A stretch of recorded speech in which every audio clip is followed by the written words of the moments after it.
Halo semuanya, kembali lagi dengan Yusuf. Tadi di sini kita akan melakukan konfigurasi di HCP server tambah SSH dengan melakukan langsung dengan kliennya, dengan PC. Di sini kita akan lanjut ke topologinya dulu. Oke, di sini kita akan melakukan. Oke, yang pertama kita akan masuk ke menu interface. Jadi kita di sini kita akan ketik sudo c dan untuk interface. Nah, di sini kita akan menggantikan IP terlebih dahulu. IP-nya menjadi statik ya. Nah, sesudah kita mengubah IP menjadi statik, kita akan melakukan restart network biar si konfigurasi kita yang ubah IP menjadi terubah. Nah, sudah terubah.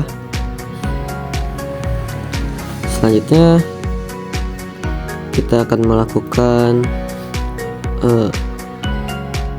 konfigurasi defaultnya, interface-nya. Di sini kan kita ini terbagi dua, si laptopnya ini sebagai sudo etc default sc dhcp server. Nah, di default ini kita harus menyeting si interface-nya itu kan 4. Nah, di situ kita settingin YNS itu katanya. Lalu kita akan melanjutkan sistem restart DHCP server. Nah, kenapa tidak bisa? Karena kita belum mengubah nih si waktu nantinya si DHCP-nya belum kita setting lagi buat subnet masknya, buat yang lain-lainnya. Jadi tidak bisa diubah dulu. Jadi kita harus mengubah dulu nih si si DHCP servernya itu harus kita setting lagi. Nah, di sini kita setting lagi ini sampai 35. Ubah ininya harus sama ya, sama kayak IP yang tadi interface.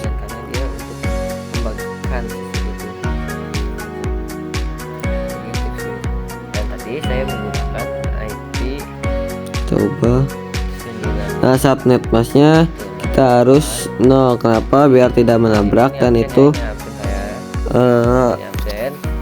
settingannya itu biar si IP-nya tuh tidak nabrak kemana-mana. Jadi kita harus 0 IP-nya, dan broadcast-nya itu harus 255 karena itu IP udah dari itunya broadcast-nya 255. Jadi IP itu kan dibagikan buat ke klien. Nah, si klien tidak langsung ke IP ke ininya. Lalu IP router itu IP yang sama seperti yang IP interface. Nah, kenapa ini error terus? Karena di sini ada yang kesalahan nih waktu DHCP servernya. Kita harus teliti di dalam DHCP servernya. Apakah itu kesalahan pendapatan IP waktu contohnya di sini. Di sini saya ada sedikit kesalahan waktu range-nya. Kan range itu harus sama-sama IP-nya. Contohnya waktu yang 192.168.35.20 contohnya slash 192.168.35.100. Nah, 35-nya itu harus sama yang 35-nya itu. Nah, waktu range-nya itu harus beda, waktu belakang waktu terakhirnya itu harus beda. Contoh 20, misalnya 100. Itu buat ngejarak range-nya. Oke, di sini interface-nya aman. Kita harus cek terus ya.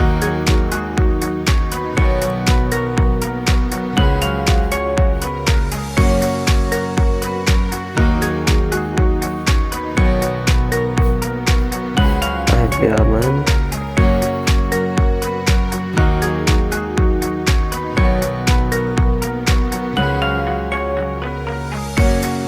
Kita restart ya.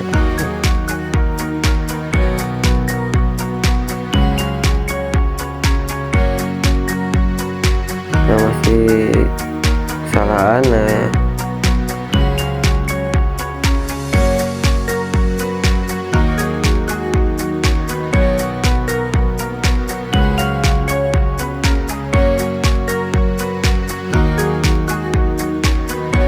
kita harus teliti ngeceknya.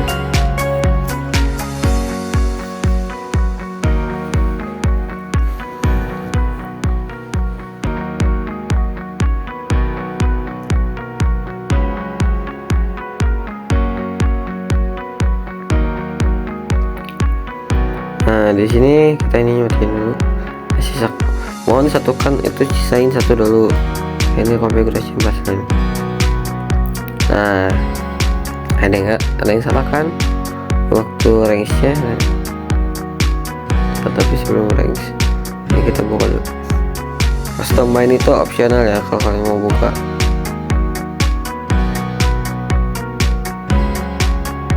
Saya pengen buka. Nah, terus atau bukanya kayak saya akan ketik di sini Wisnu.net.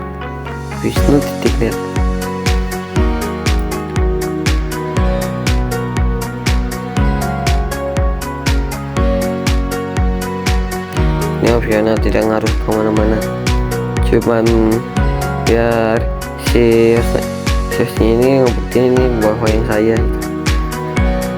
Nah, lalu kita restart. Kita berhasil kan, tadi range itu salah, dan itu custom itu tidak ngaruh karena baru dibuka sama kita. Itu opsional custom ini. Statusnya running, ini sudah berhasil ya CP servernya. Di situ ada tulisan IP-nya sudah sama juga. Lalu kita melakukan konfigurasi SSH ini untuk mengontrol nantinya menggunakan remote jarak jauh gitu. Contohnya kita akan melakukan langsung ke kliennya. Jadi kan ini laptop kita ini sebagai pembagi si servernya, dan sedangkan switch pembagi ke arah ke kliennya. Kita ke kliennya itu menggunakan PC lagi, dan sini kita gunakan SSH.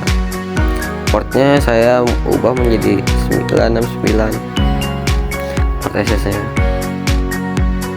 Dan di sini pastikan, nah yang ini pastikan kita ketik sininya yes, dan untuk menutupinya seperti tadi menggunakan kurung buka itu untuk menutup, jadi di sel gitu.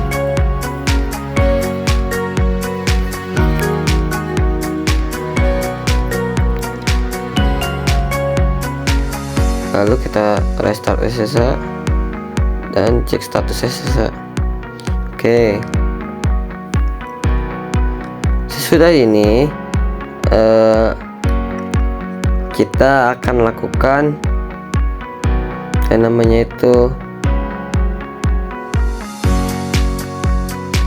langsung ke kliennya. Oke, di sini kita akan persiapkan dulu.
Cukup sekian, terima kasih.